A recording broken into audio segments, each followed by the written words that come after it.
Good morning, I'm Giovanni Frisoni. I'm a neurologist working in the clinical care of patients with memory disturbances in Alzheimer's disease since 1991.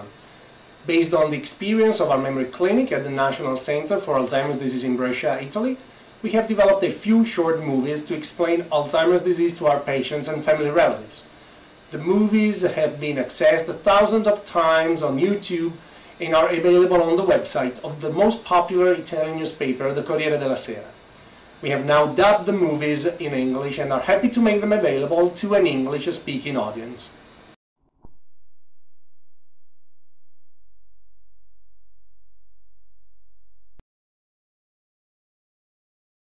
La diagnosi di demenza di Alzheimer è relativamente Alzheimer's disease dementia diagnosis is relatively easy, at least for specialized expert physicians when a patient is already suffering from disabilities like having trouble performing everyday life tasks.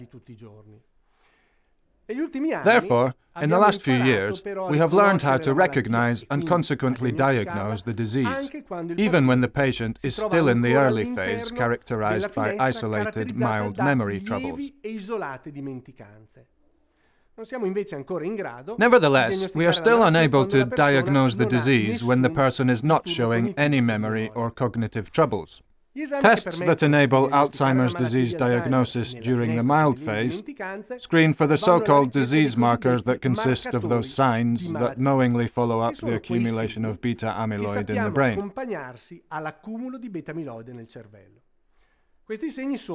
These signs consist of atrophied areas of the brain, which means loss of cerebral tissues, and neurons that can be detected by a specific so-called high-definition MRI, but not through the regular MRI that is used for routine exams.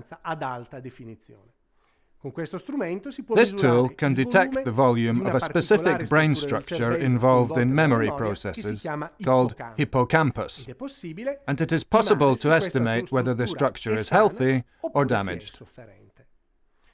The second screening tool is the positron emission tomography, also known as PET, an investigation that studies how the brain works.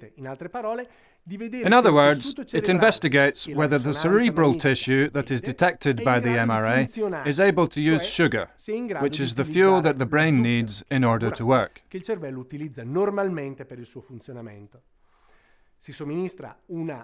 A small amount of glucose, with a weak radioactive label, is administrated, and the brain uses this as if it were regular glucose. Thus, the areas of the brain that work regularly receive this glucose and result in red areas in the PET, while those areas of the brain that do not receive glucose appear darker, as green or blue spots.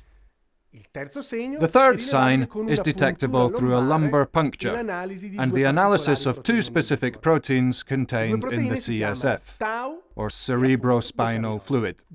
Normal people have a certain amount of concentration of both of these proteins, while Alzheimer's patients have completely different concentrations in the CFS. Why is it important to make an early diagnosis of Alzheimer's disease? Well, because the earlier we detect Alzheimer's disease in the brain of a patient, the earlier we will be able to set up proper interventions aimed at slowing down or stopping the disease progression. Nowadays, such medicines aren't available in pharmacies, but they are being developed.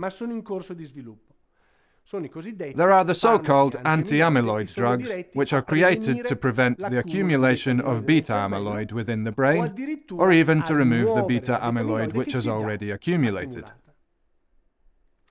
The use of these drugs should theoretically keep the patient in the mild phase without disabilities, which will guarantee a much more dignified life quality.